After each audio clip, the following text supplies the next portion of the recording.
Alright, I'm going to make a small video here, a very short video on Genesis 1:26 about being created in the image of God, that man was created in the image of God. It said, let us make man in our image, and in the image of God he created him. The word there for image is Salem, or Tselem. It's Sadi Lamed Mem. And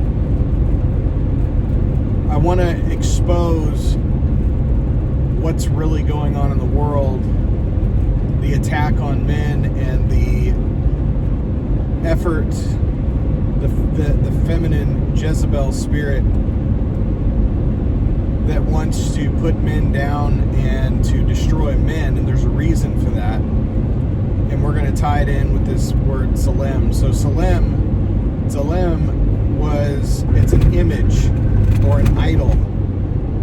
And in countries for thousands of years, when a king would conquer, or an emperor or a king would conquer a country, he would put a Salem in these countries as a representative of him. It is usually a very large statue of the king or the emperor.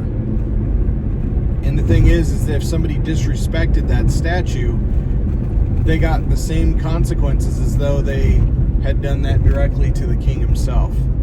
So if there was a Salem of Caesar and you were to, let's say, defecate or urinate on the statue, it would be considered as though you did it to the king himself. And so I want to tie this into this idea that God created man to be his representative on earth. And in the Quran, and it's not just the Quran, it's the book of Adam and Eve, and there's also Jewish writings, ancient Jewish writings, that discuss this idea that Satan was cast out of heaven for refusing to bow down to Adam, because he believes that he was a higher created being than Adam, because Adam was made from clay, or from the dirt, and he was the firstborn of creation. He was a higher being than Adam. He was made before Adam, so he believed that he had the birthright. So he refused to bow down to Adam, and him along with a third of the angels refused to bow down to Adam, so they were cast out. And the significance of this, because you read in the New Testament, it says that we are a kingdom of priests and kings. Now, you think about that. Who can be kings and priests? Only men, not women. That kingdom of kings and priests is not referring to women who are believers in Christ. Okay? So it's talking about the men. Jesus said, does not the scripture say, ye are gods, but you will die like men? Jesus also says, whatever you do to the least of these, it's the same as doing it unto me. So we take all these things, put it together, go back to Genesis, and we look at what man was made to be: an image, a representative of God on earth. So does it surprise us, does it surprise you, that men are being attacked and men are being made to look like buffoons and idiots, and they're being, even from there's so many implications of this. So when Eve in the garden, I think she did what she was designed to do, which was to test the man. The man failed the test. I think this has very far-reaching implications, because she was tempted in a way that she was already had a predisposition. You can't be tempted in doing something that you don't want to do. But let's expand on this. So Eve wanted the power and authority of God to have authority over her husband, and to have that knowledge to be able to do that. Right? So then, think about this. If every man is a king and a priest was born to be, in other words, the fact that he's a man means he is the image and representation of God. So that means your 2-year-old little boy, your 6-month-old little boy, your 17-year-old boy, whatever it is, they were made to be representatives of God on earth.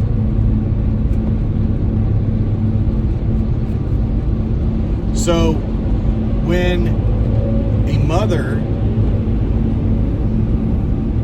has a son or sons and she turns them into wussified little boys and turns them into little beta boys that are tame, domesticated little boys that are going to grow up to be tame and domesticated husbands because they've been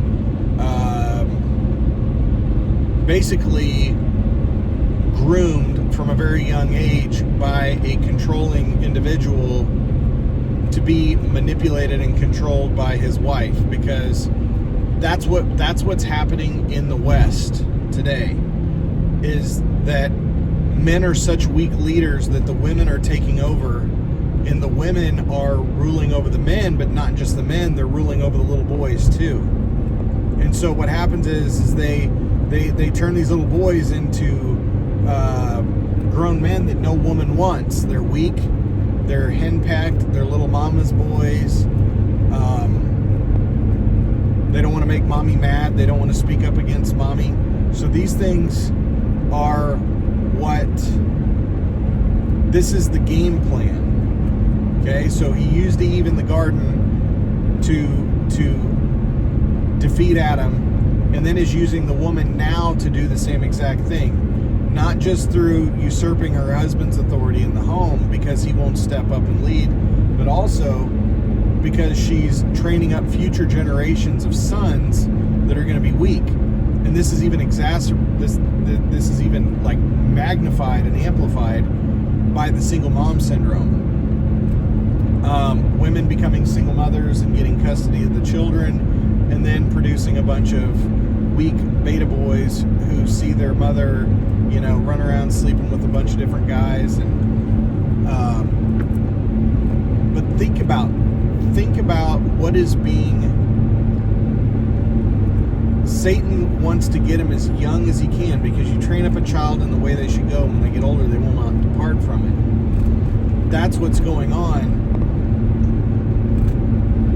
Woman, because of the lack of the guardrails, the lack of instruction by the man, is leaving women to their own devices, which leaving them to their own devices is not training them up in the way not training up a woman unto maturity, like Ephesians 5 says.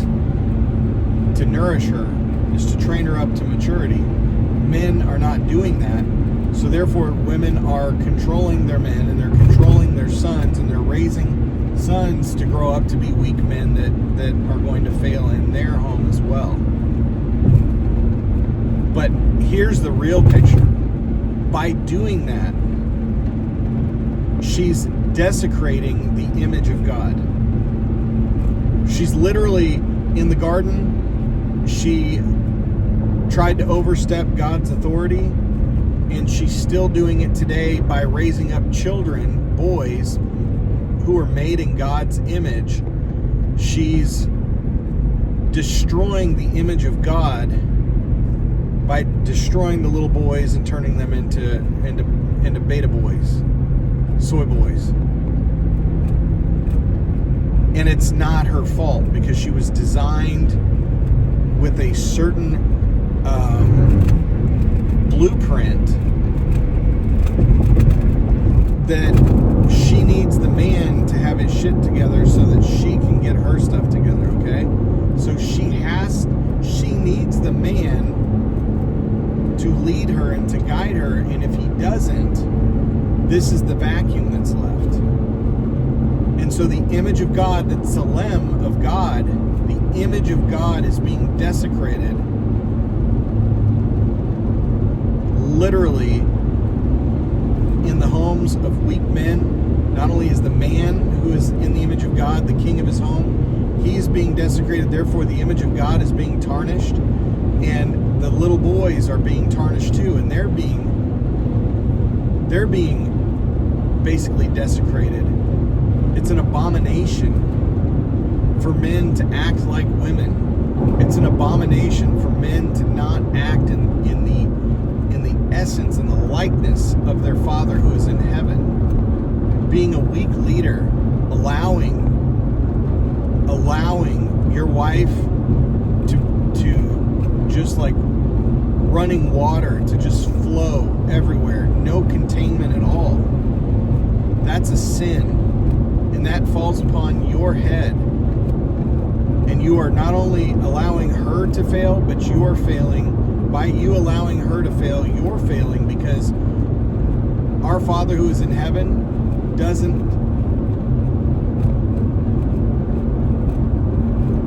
that's not his character. His character is not to be walked all over, is not to be crapped on and talked down to. That's not how our Father in heaven is. And we can't allow our wife and our children, our sons, to be desecrated when they are the living representation of God on earth. Just like that Tselem, the statue in the different places, the desecration of that statue brought death to the people who did it. Men are those Tselem on earth, in their world, in their little domain that God has made us to be gods, small g, gods on earth, to be his representative, his ambassador here on earth, and we don't take that seriously. But our boys need to be raised to be men, taught to, be able to hold boundaries, hold frame, to be able to bring accountability to situations. Like, even my sons will challenge their mother, and they have to learn to do this at a young age. And there's a fine line. But the older they get, the more they're going to begin. They should be allowed to stand up for truth, even to their mother. They should be allowed to make a stand and hold frame, because they've got to learn how to do this. They have to learn. I don't like to use the word divorce, but they have to divorce themselves from their mothers. And this is a process growing up where they move away from the mother. And the woman will want to keep them dependent on them for a very long time. She, even into adulthood, if she's allowed to. But the goal is to train up a man in the way that he should go. To train him up to be a small g God. In other words, to be a king and a priest and a God of the world that he's in. Because it brings glory to his Father in heaven. Again, when I act in righteousness, and when I live in righteousness, and when I have boundaries and frame, and I hold my wife and my children accountable, when I do those things, what I'm doing is showing God's character. That's showing God's essence and likeness. I'm a representative of him on earth, and that's why Satan was cast out of heaven. You got to think about that. If he was cast out of heaven for this, then my question is, what kind of repercussion is there going to be on earth? What kind of repercussion is there going to be on earth for desecrating the male image on earth, desecrating God's image, the man? And really ponder this. Men are becoming dysfunctional women. They're not acting like God. They're not acting, they don't have his essence and his likeness in their character. They're not bearing good fruit. And a woman is designed to push back against the man's authority. If you saw one of my last videos, I already talked about this at great length. She's designed to push back against the man's leadership. That's her very blueprint. That's her function And by her pushing back against the man learns how to be a king and how to lead and how to guide. He's tested in every way. But the man that thinks his wife, when he married her, oh, well, she's an adult. She can make her own decisions. She can do, yes, to a degree she can, but always under the guidance, leadership, and structure of the man's overall goal for the family. His telos, his focus and focal point of the family. The man provides the direction and the leadership. This is where we're going. And therefore, he gives the wife some autonomy to work within those parameters. But she doesn't have reign over, she doesn't get to make executive decisions. Those are things that need to go through the man. But this is the fall. The fall of civilization is at hand, and it's because the image of God has been destroyed here on earth. The Jezebel spirit has been allowed to flourish, and this is the fall of the West. We're going to talk about the image of the beast. What is the image of the beast? That's Salem what is the Salem of the beast? The representative of the beast, the idol of the beast. Could it be weak, effeminate men? Could it be that the enemy is literally destroying the image of God? And we see the Baphomet, the goat-headed Baphomet, which is male and female, androgynous. And we see that today. What are we doing with men and women? We're making them androgynous. We're making them to be androgynous. The men look more like women, and the women look more like men. It's a making things equal. Look at interracial relationships. What are we doing? We're taking white and black, white and brown, white and yellow, mixing them together and making to where eventually at some point everybody's going to have the same color. Everybody's going to look the same, talk the same. Men are going to be weak, more weak and feminine. Women are going to be more masculine and strong. It's this equalizing everything to where everybody is the same. You even see like universal basic income, what they're promoting with the AI stuff is that people won't even have to work anymore. What are we going to do? We're all going to have the same income. You're going to have everybody. It's like communism. Everybody's going to have the same. It's the equalization of everything. God didn't make everybody equal. Some people are greater than others in stature. Some people are greater than others in righteousness. Some people are given more, and some people are given less. That's just the way it is. But back to the Tzelem is I want you to think about the implications of you as a man being a pussy in your house. And I know some of you don't like my language, but it's not cursing. Okay? It's not cursing. Telling somebody to go to hell, that's cursing them. I'm not cursing. Men are weak pussies today. They're soft-spoken, weak, effeminate men. They don't speak what needs to be said and say it when it needs to be said and say it with the emphasization that needs to be done in order to get the point across to the people that they're leading and guiding.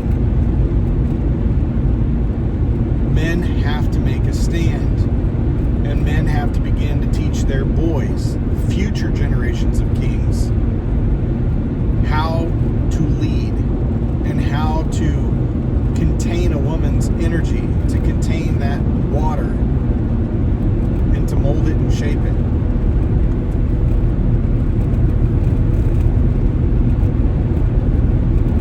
image of God is being desecrated all across the West. And it's even pushing into Eastern countries. It's not just the West now, because the Western culture is so pervasive. It's like leaven in the loaf. It's infecting the whole world. But because of that, we're seeing the image of God being desecrated. How long? How long is this going to be allowed to go on? My guess is probably not a whole lot longer.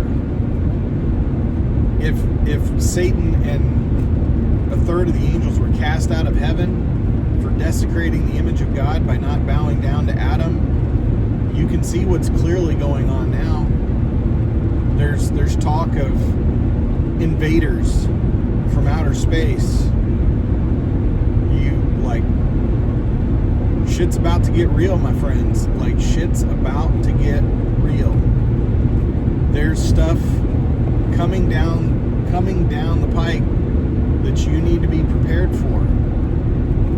And I think judgment is at the door. We're literally on the precipice of probably something pretty big going on in our lifetime. And judgment. But I want to tell you, men, you have to quit being weak, because you are blaspheming God. You are blaspheming God by being a weak pussy who lets your wife walk all over you, who lets your wife train your little boys to be little crock-wearing bitches. I'm just telling you, there's going to be hell to pay for a lot of men when it says that the effeminate man will not enter the kingdom of heaven in 1 Corinthians 6:9. You better believe what that's talking about. The effeminate man is the man who is desecrating and blaspheming the image of God. He is a pussy. He is a weak, effeminate man who has no desire to lead and to guide his wife because he's terrified of her. He's terrified of her losing her shit, getting mad and upset, probably cutting off the poo nanny for a while. Like, as a man, you've got to learn to be like your Father in heaven. Nothing can be held over your head. The greatest thing in your life has got to always be your relationship with God. Nothing, your vagina, anger, nothing in the world. Look, the fear of the Lord is the beginning of wisdom. What that's saying is God's on your mountaintop and He determines all the decisions going down that mountain, your money, everything. You have to be in a place where no woman, no child, no job, no government, no nothing can be in a position of making you cower. That's being a king, and that's being a priest. You can't be afraid to say what needs to be said. And you've got to learn to teach your boys to do the same. And that means even if they push back against your wife, if she's not being just and equitable in her decisions when you're gone at work, and your son puts her in her place, and I'm not saying to do it disrespectfully, it should be done with respect, but that's what he needs to be learning to do. You need to teach your boys how to handle a woman. You do that by demonstrating that. Your wife criticizes you publicly, you respond and you deal with it publicly. If she challenges your authority publicly, you reprimand her publicly so that the children see how it's done. So many marriages, this Christian bullshit of keeping your marriage separate, like, your boys need to see how you handle conflict. Your boys need to know, like, when things aren't right, when your wife's disrespectful to you and you don't give in to her and you go and you stay in another room, they need to see that. They need to see that you're staying, that you're coming up on the corner of the roof, because that's where you need to be. She needs to be absent of your presence. Your boys need to know why you're doing what you're doing. It is a disservice, and it is fucked up to expect our sons to grow up and to not know how to properly instruct, correct, and reprove their wife. Meaning, like Hosea 5:15, Proverbs 28:9. You need to show them how this is done, what respect looks like. Now, as they get older and they become men, they're going to have their own idea of respect, but a lot of it's going to be based on what you teach them. They'll maybe add a little bit, maybe take a little away, because they're men, they're individuals. They're going to be their own king. But you've got to give them the foundation to know how to deal with a disrespectful woman. In all, I'm telling you, I can't say all, but 99% of women work the same way because God designed them that way. You remove your presence, you remove your validation, you remove your approval, you remove yourself from them. You are the prize, and you need to teach your sons the exact same thing, that they are the Tselem of God. They are the image of God, the image bearers, who are the Tselem, and to take pride in that and know that they need, for the sake of humanity, for the sake of their wives' salvation, for the sake of their children's salvation, these children have to be taught that they are in the image of God. These boys have to know that they were created with a purpose, what that purpose is, and how to operate in that purpose. Because if you don't, not only are you guilty of desecrating and blaspheming God, you're training your sons how to blaspheme God. You're training your wife to blaspheme God, and you're training your daughters to blaspheme God. You are perpetuating the lie of feminism. You are amplifying the Jezebel spirit into the world and reproducing it, and every generation is getting worse and worse and worse. Men, take up your rightful place in the world that God put you in, and be like your Father who is in heaven. Rule righteously. Rule. And that doesn't mean that you beat people down, you beat people into submission. You remove yourself. You remove the prize. When the greatest authority is not the one that has to be used with physical force. The greatest form of power is the silent power. The power that you're able to get people to move in a direction without striking, without, and I'm not saying don't spank your children. Believe me, I'm not saying that. But I'm saying true power is almost silent. God, the power that he carries is like a silent power.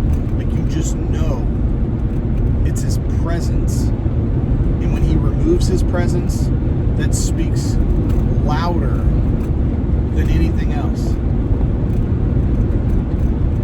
So my call to you today, as the Tselem of your life, you are the statue, the very image of God in your little world. Whatever your address is, whether that's apartment B or whether that's a mansion, whatever it is, you're the Tselem of that area, of the woman that God has given you.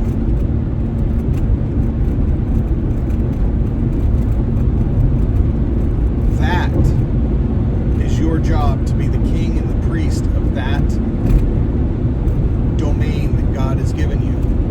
And to do anything less than that is to desecrate and to walk on, to piss on, to defecate on God's image. For you to not lead your wife, to bring accountability, to bring equity and justice to your home, to bring rule and authority into your your home, to train your boys to do the same, to show your daughters what a man looks like. And you're not going to be perfect.